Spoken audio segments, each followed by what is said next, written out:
토요 묵상 말씀은 예레미야 32장 1절에서 15절입니다. 유다의 시드기야 왕 10째 해, 곧 느부갓네살 18째 해에 여호와의 말씀이 예레미야에게 임하니라. 그때에 바벨론 군대는 예루살렘을 에워싸고 선지자 예레미야는 유다의 왕의 궁중에 있는 시위대 뜰에 갇혔으니, 이는 그가 예언하기를 여호와의 말씀에 보라, 내가 이 성을 바벨론 왕의 손에 넘기리니 그가 차지할 것이며, 유다 왕 시드기야는 갈대아인의 손에서 벗어나지 못하고 반드시 바벨론 왕의 손에 넘겨진 바 되리니, 입이 입을 대하여 말하고 눈이 서로 볼 것이며, 그가 시드기야를 바벨론으로 끌어가리니 시드기야는 내가 돌볼 때까지 거기에 있으리라. 여호와께서 이와 같이 말씀하시니라. 너희가 갈대아인과 싸울지라도 승리하지 못하리라 하셨다 하였더니, 유다 왕 시드기야가 이르되 내가 어찌하여 이같이 예언하였느냐 하고 그를 가두었음이었더라. 예레미야가 이르되 여호와의 말씀이 내게 임하였느니라. 이르시기를 보라, 내 숙부 살룸의 아들 하나멜이 내게 와서 말하기를 너는 아나돗에 있는 내 밭을 사라. 이 기업을 물을 권리가 내게 있느니라 하리라 하시더니, 여호와의 말씀과 같이 나의 숙부의 아들 하나멜이 시위대 뜰 안 나에게 와서 이르되 청하노니 너는 베냐민 땅 아나돗에 있는 나의 밭을 사라. 기업의 상속권이 내게 있고 물을 권리가 내게 있으니 너를 위하여 사라 하는지라.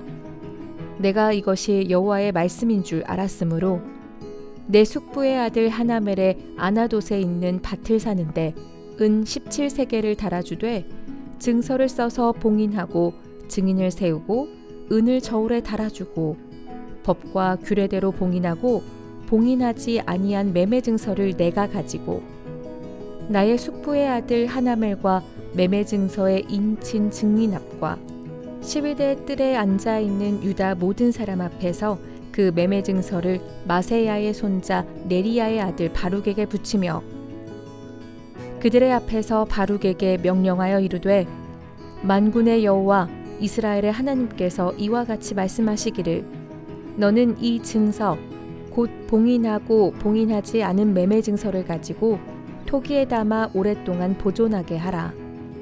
만군의 여호와 이스라엘의 하나님께서 이와 같이 말씀하시니라. 사람이 이 땅에서 집과 밭과 포도원을 다시 사게 되리라 하셨다 하니라. 아멘.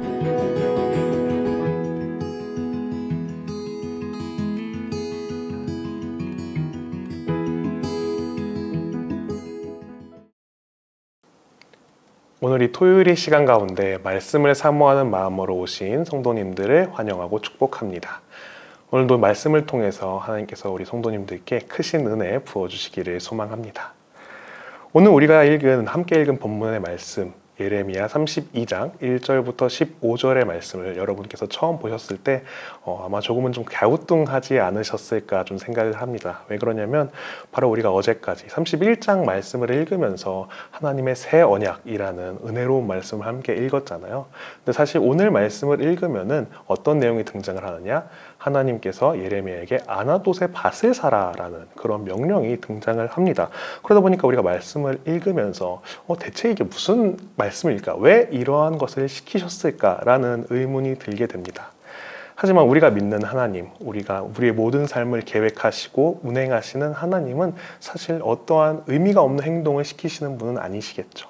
그리고 사실 이 말씀이 어디에 적혀 있나요? 성경에 적혀 있기 때문에 사실 이 행동, 아나돗의 밭을 사는 행동은 의미가 없는 행동이 아니라 오히려 큰 의미가 있는 행동이다라고 우리가 생각을 할 수 있을 것 같습니다. 그렇다면 함께 말씀을 살피면서요, 이 밭을 사는 예레미야의 행동을 통해 하나님께서 이스라엘 백성들에게 어떤 말씀을 전해주고자 하셨는지, 또한 오늘에 사는 우리들에게 어떤 말씀을 주실지 시간 함께 나누어 보도록 하겠습니다. 오늘 말씀 처음부터 한번 살펴볼게요. 오늘 말씀 1절과 2절을 보시면요, 예레미야가 지금 어떤 상황에 처해 있는지를 말씀으로 제시를 해주고 있습니다. 1절에서는 시간적인 상황을, 2절에서는 공간적인 상황을 제시를 해주고 있죠. 1절의 시간적 상황은 어떻게 이야기를 하고 있죠? 시드기야 왕 열째해, 느부갓네살 왕의 18제라고 기록이 되어 있습니다. 사실 이렇게 직접적으로 시기가 기록이 되어 있기 때문에요. 우리는 학자들의 연구의 도움을 통해서 이 시기가 실제로 어떤 시기였는지를 확인할 수가 있습니다. 이때는 주전 588년으로 예루살렘이 멸망하기 바로 직전의 해였다라고 합니다. 예루살렘의 멸망 직전이었다라는 것은 우리가 잘 알듯이 바벨론으로부터 여러 가지 공격과 위협을 당하던 시기다라고 우리가 알 수 있겠죠.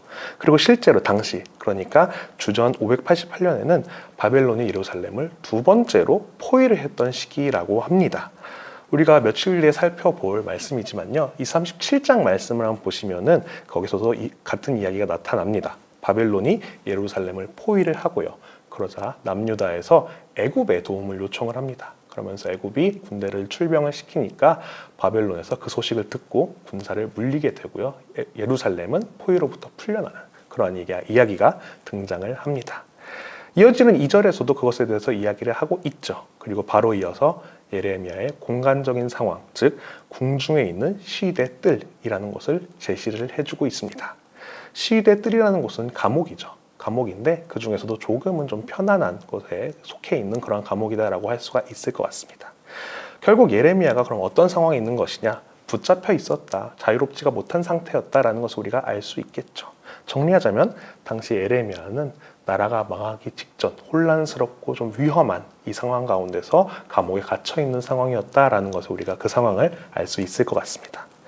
이어지는 3절부터 5절까지에서는요. 그렇다면 왜 예레미야가 지금 이 시기에 감옥에 갇히게 되었는가, 시위대들의 감옥에 갇히게 되었는가에 대해서 이야기를 해주고 있습니다. 어떤 이유 때문이었나요? 예루살렘이 바벨론에 의해 멸망할 것이고 시드기야 왕은 끌려가 바벨론 왕 앞에 있게 될 것이고 포로로 붙잡혀 하나님께서 그를 돌볼 때까지 그곳에 있게 될 것이다 라는 예언을 했기 때문이었습니다. 여기서 하나님께서 돌본다라는 표현은요, 원어를 살펴보면 방문하다, 만나다라는 뜻을 갖고 있는데요. 다시 말하자면 하나님께서 이 시드기야 왕을 만날 때까지 그가 바벨론에 있게 될 것이다라는 뜻이 되겠죠. 그런데요, 우리가 사실 하나님을 만나게 되는 때가 언제인가요? 보통은 우리가 이 땅에서의 삶이 마감을 할 때 하나님을 만나게 되겠죠. 그렇다는 것은 무슨 이야기가 될까요? 이 시드기야 왕이 죽을 때까지 바벨론에 거하게 될 것이다 라는 뜻이 될 것입니다. 그리고 그 예언은 실제로 이루어지게 되었죠.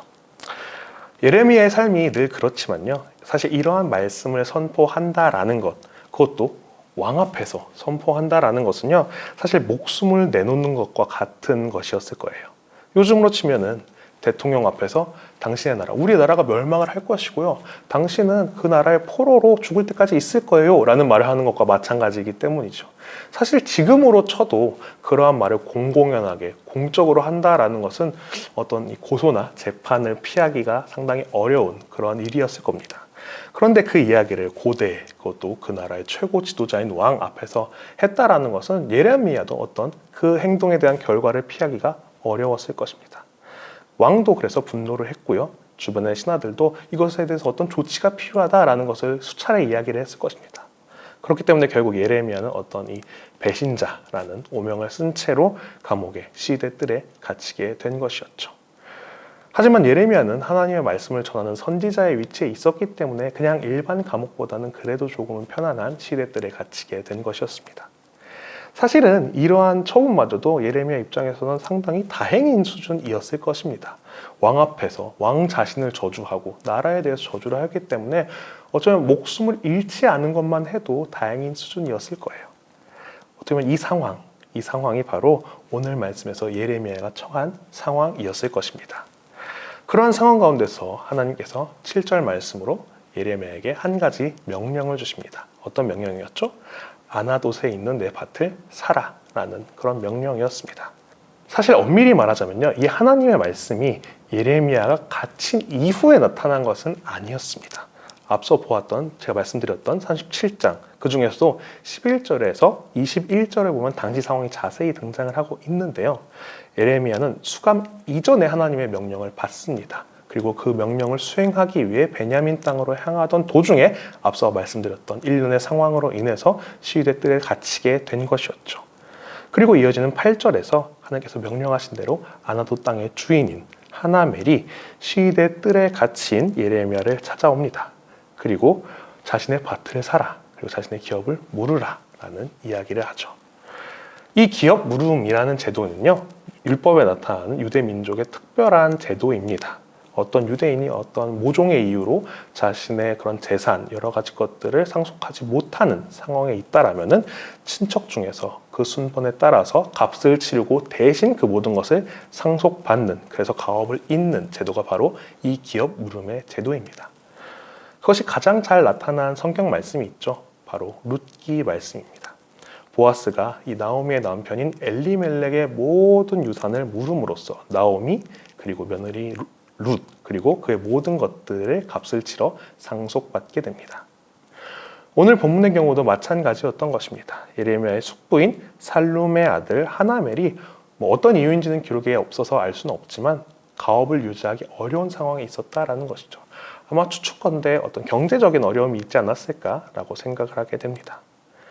그래서 친족인 예레미야에게 나의 모든 소유를 사고 상속받아라 라는 것을 권유한 것이고요. 아나돗의 땅도 같은 그런 상황에 포함이 되었던 것입니다. 예레미야는요, 사실 본인 상황도 갇혀있기 때문에 그렇게 좋은 상황은 아니었지만 하나님의 명령에 순종함으로 그 모든 값을 치르고 물으기로 합니다. 그리고 이어지는 10절부터 14절까지 그 물음의 절차가 등장을 합니다. 밭을 은 17세겔로 사고 그것을 증서로 두 부를 작성을 하죠. 그리고 하나는 예레미야가 갖고 하나는 바룩을 통해서 토기 안에 오래도록 보관을 하도록 이야기를 하죠. 이러한 행동은 우리가 어떤 계약을 할 때 계약서를 나 하나 갖고 그 다음에 어디에 보관하는 그런 것처럼 느껴질 수 있을 겁니다. 이렇게 하나님의 말씀에 따라서요, 예레미야는 아나돗의 땅을 사게 됩니다. 그러자 하나님은 15절에서 이러한 말씀을 주시죠. 사람이 이 땅에서 집과 밭과 포도원을 다시 사게 될 것이다. 여기까지가 바로 우리가 함께 읽은 오늘의 말씀입니다. 사실 여기까지 보면 어떤 생각이 드시나요? 예레미야가 참 쉽지 않은 상황에서 말씀에 순종해서 밭을 샀다라는 것을 우리가 표면적으로는 볼 수가 있겠죠. 하지만 제가 처음에 서두에 말씀드렸던 것처럼 이 말씀이 대체 왜 지금 여기 예레미야 32장에 등장을 하는 걸까라는 그런 의문도 생기게 될 것입니다. 우스갯소리지만요, 언뜻 보면 부동산이 중요한 건가 라는 생각이 들 수도 있겠죠. 사실 이러한 의문, 왜 밭을 사야 합니까? 라는 이 의문은요, 오늘 말씀을 읽은 우리들 뿐만이 아니라 이 밭을 산 장본인인 예레미야 역시도 갖고 있던 의문이었습니다. 오늘 말씀 이후에 등장하는 말씀이지만요, 예레미야도 하나님께 이 행동에 대해서 질문을 합니다. 결국에는 행동을 했던 자신도 어떤 행동의 원인, 이유에 대해서 잘 알지 못하고 밭을 샀다라는 것을 우리가 알 수 있다는 것이죠. 자, 그렇다면은 왜 우리가 이 밭을 사는 행동에 대해서 의문을 갖게 될까요? 물론 우리가 이 말씀을 읽는 과정에서 밭을 사는 행동이 조금은 좀 그 내용 자체가 튀게 느껴지기 때문에 그럴 수도 있겠지만요, 사실 큰 것은 이 상황 가운데 있었습니다. 제가 앞서 이 예레미야가 처한 상황을 말씀드리면서 이 남유다가 어떤 상황에 처했는지를 말씀을 드렸었죠. 바로 나라의 운명이 바벨론 제국으로부터 위협을 받는 상황이다라고 제가 말씀을 드렸습니다. 그리고 실제로도 1년 후에 이 예루살렘이 멸망을 하게 되어 있었죠. 자, 여러분 한번 생각을 해봅시다. 나라가 멸망할 위기에 있는데 땅을 사는 사람이 존재를 할까요? 그렇지는 않겠죠. 오히려 반대로 땅을 팔려고 하는 사람이 정말 많을 것입니다. 왜 그럴까요? 이 나라가 멸망하게 된다는 것은 그 나라를 지배하고 있는 다스리는 정부가 없어진다는 것을 의미를 할 거고요. 그렇다는 것은 결국 이 나라의 모든 재반시설과 제도와 이런 모든 체제 자체가 사라지게 된다는 것을 의미할 겁니다. 그러니 그런 상황에서 이전 정부 하에서 값을 치렀던 그 땅의 문서가 효력을 가지게 될 리는 만무하겠죠. 그러니 이 땅 문서의 가치, 내가 구매한 땅 문서의 가치가 사라지기 전에 어떻게든 빠르게 팔려는 그런 사람들이 많다라는 것입니다. 그런데 오늘 본문의 예레미야는 어떤 행동을 한 것이죠? 오히려 정반대의 행동을 한 것입니다. 나라가 망할 위기에 있고 심지어 예레미야는 어떤 사람이었어요?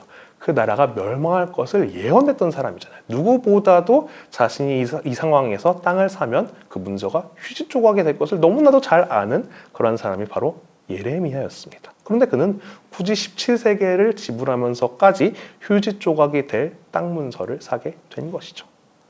그러다 보니 이후 말씀에서 예레미야가 질문을 한 것이죠. 주님, 왜 이제 이 나라가 멸망을 하게 될 것인데, 이 나라 가운데 갈대아인들이 들어오게 될 것인데 왜 땅을 사라고 하십니까?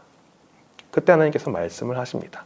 바로 이 땅을 다시금 회복시키실 하나님의 계획, 그 계획을 예레미야에게 말씀해 주신 것이죠. 지금은 나라가 멸망하지만 이후에 하나님의 크신 계획 안에서 다시금 그 땅을 회복시키실 것이고, 그때 바룩에 의해서 봉인되었던 그 문서가 다시금 이제 효력을 갖게 될 것이다 라는 것을 말씀을 해주신 것입니다. 오늘 본문의 마지막 구절인 15절도 사실은 그것을 말씀하신 것이다 라고 볼 수가 있겠죠. 사람이 이 땅에서 집과 밭과 포도원을 다시 산다 라는 이 말씀은요, 나라가 다시 회복되어서 그 땅에 다시 유대인들이 찾아올 것이다, 그 땅을 사게 될 것이다 라는 그 말씀이다, 회복의 말씀이다 라고 우리가 볼 수가 있는 것이죠. 오늘 우리가 이 본문을 통해 본 이야기, 아나돗의 밭을 산 이 예레미야의 행동은요, 하나님께서 그의 크신 뜻을 보이시기 위해서 이 하나의 상징적 행동으로서 예레미야에게 행하도록 하신 것입니다. 이제 곧 나라가 멸망할 것이고, 그 때문에 많은 백성들이 슬퍼하면서 이 나라를 떠나게 될 것이지만 포기하거나 슬퍼하거나 좌절하지 말라. 너희는 내가 약속한 이 땅에 다시 돌아올 것이다 라는 그 말씀을 이 아나돗의 밭을 사는 행위를 통해서 하나님께서 드러내 보이신 것입니다. 우리는 여기서 하나님께서 이 땅 가운데서 일하시는 그 뜻과 방식을 바라보게 됩니다. 주님의 일하심은, 주님의 크신 계획은요, 우리의 상식과 생각을 뛰어넘어서 우리 가운데 역사하신다라는 것이죠. 이러한 주님의 일하심은요, 당시 남유다 시기 때만이 아니라요, 오늘을 사는 지금에도 우리 가운데 역사하십니다. 우리는요, 성도의 삶을 살아가면서 어쩐 때 이해하기 힘든 일들을 마주할 때가 있습니다.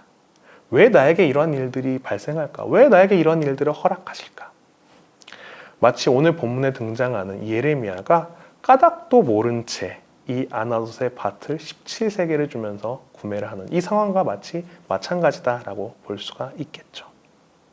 우리는 그 상황을 놓고서 하나님께 토로도 하고요, 때로는 그것을 회피하고자 노력하기도 합니다. 그렇다면 오늘 본문의 예레미야는 어땠을까요? 8절 마지막에 등장하는 것처럼 이것이 여호와의 말씀인 줄 알고 그대로 순종하는 모습을 보여줍니다. 그리고 예레미야는 그 이해할 수 없는 행동을 통해서 이후에 주님께서 이 땅을 다시 회복시키신다라는 그 말씀의 은혜를 깨닫고 누리게 됩니다. 하지만 만약에요, 우리가 이 하나님의 뜻을, 방금 말씀드렸던 것처럼 하나님의 뜻을 회피하고자 한다라면 어떻게 될까요? 우리는 그것을 말씀을 통해서 아주 잘 알고 있는데요, 바로 우리가 지난 특세의 말씀을 통해서 보았던 요나의 경우가 바로 그 경우입니다. 요나는요, 나라의 원수인 니느웨를 회개시키라는, 어떻게 보면 이해할 수 없는 그런 명령을 받습니다. 그리고 요나는 그 뜻을 회피하기로 결정을 했죠. 하지만 요나는 어떤 결과를 맞았죠? 결국에는 물고기 뱃속에 들어가게 되면서 결국에는 다시 니느웨로 돌아오게 되었죠. 그렇습니다. 주님은요, 이 세상을 다스리시고 운행하시는 분이시기 때문에 그의 뜻을 반드시 이루어내십니다. 우리가 그 뜻에 순종을 하든 순종을 하지 않든 사실은 주님은 어떻게든 그 뜻을 이루어내신다라는 것입니다. 그렇다면 우리는 이런 생각을 할 수가 있겠죠. 그러면 어떻게든 답은 결국 정해져 있는 것인데 우리가 어떻게 생각하든 행동하든 크게 상관이 없는 것은 아닐까? 그렇죠. 사실은 어떻게 보면 그게 맞을 겁니다. 왜냐? 아까도 제가 말씀드렸지만 이 땅을 운행하시는 분이 누구시더라고요? 하나님이시기 때문에. 우리가 피조물의 우리가 감히 이 땅을 다스리시고 운행하시는 하나님의 뜻을 거스른다라는 것은 사실은 가능하지가 않은 일입니다. 하지만 우리는 여기서 우리의 마음을 다시금 조정을 할 필요가 있을 것 같습니다. 바로 내가 무엇을 믿느냐, 내가 무엇을 신앙하고 있느냐라는 것입니다. 그렇습니다. 우리가 믿는 것, 우리가 신앙하는 것은 무엇인가요? 바로 하나님, 우리의 주님이시죠.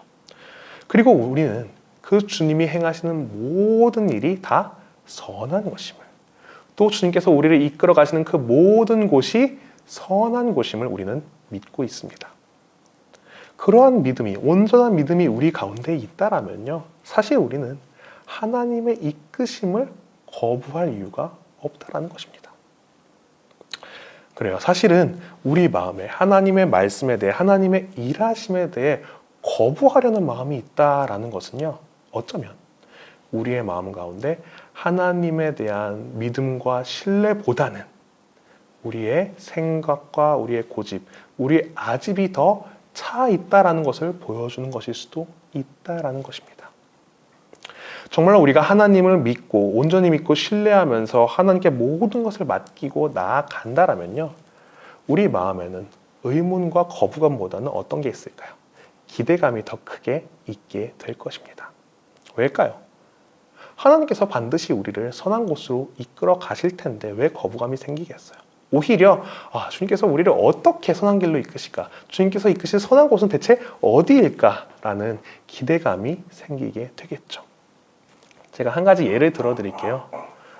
만약에 제가 성도님들께 제가 잘 아는 맛집이 있어서 같이 가시죠? 라는 이야기를 한다라면요, 물론 성도님들 같이 가주시겠죠. 하지만 아마도 마음 한켠에는 조금의 좀 불안감이 있으실 것이다 라고 생각이 듭니다. 아니, 저 강도사가 뭐 맛은 잘 알까? 좀 이상한 데로 데려가는 것은 아닐까? 라는 생각을 하실 수도 있겠죠. 하지만 반면에 삼성의 이재용 회장이 여러분들께 아는 맛집이 있어서 같이 가자라고 하신다라면은 제가 말씀드렸을 때 그때보다는 불안감보다 아마 기대감이 더 크게 작용하실 거라 생각이 됩니다. 마찬가지라는 것이죠. 우리의 주님은요, 우리의 모든 세상을 다스리시는 분이십니다. 그리고 그 주님은 너무나도 선하신 분이시죠. 그리고 또 그 주님은 우리를 사랑하시는 분이십니다. 그렇다면 이 모든 것의 결론은 어디로 향하겠어요? 주님께서 사랑하시는 우리를 반드시 그 선한 곳으로 이끌어 주실 것이다 라는 결론으로 우리는 도달하게 될 것입니다. 그러니 온전한 신앙을 가졌다라면, 정말 온전한 믿음을 가진 우리는 어떤 행동을 하게 될까요? 신뢰와 기대를 가지고 아나돗의 밭을 사러 가게 된다라는 것입니다. 온전한 믿음을 가지신 우리 3일의 모든 성도 여러분들, 혹시 여러분들의 삶에서 사야 할 아나돗의 밭이 있으신가요? 주님을 신뢰하시고 기쁨으로 그 밭을 사시기 바랍니다. 그러면 선하신 주님께서요, 그 밭을 위해 지불한 가격의 곱절의 은혜를 우리에게 베풀어 주실 것입니다. 이 말씀을 기억하시면서요, 앞으로의 삶 가운데 이해 못할 상황을 놓고 정말 거부하거나 분노하는 것이 아니라 이해가 되지 않더라도 주님을 신뢰함으로 기대함을 가지면서 나아갈 수 있는 우리 모든 성도님들이 되시기를 소망합니다. 지금 함께 기도하도록 할 텐데요, 기도하실 때에는 오늘 말씀에서 나누었던 것처럼 우리의 삶에서 다가오는 모든 일들 가운데 주님을 신뢰함으로 기대하게 해달라고 기도해 주셨으면 좋겠습니다. 그리고 한 가지 더는요, 현재 진행되고 있는 우리 영동선교 또 방한성회를 놓고도 함께하는 이들 가운데 주님의 크신 은혜와 기대함이 있게 해달라고 시간 함께 기도하도록 하겠습니다. 기도하겠습니다. 하나님 아버지 감사합니다. 오늘도 이 시간 말씀을 통해서 우리 가운데 크신 은혜 주시면 너무나 감사합니다. 주님, 우리의 삶에서 여러 가지 정말 고민이 있습니다. 왜 우리가 이런 일들을 해야 될까? 왜 우리에게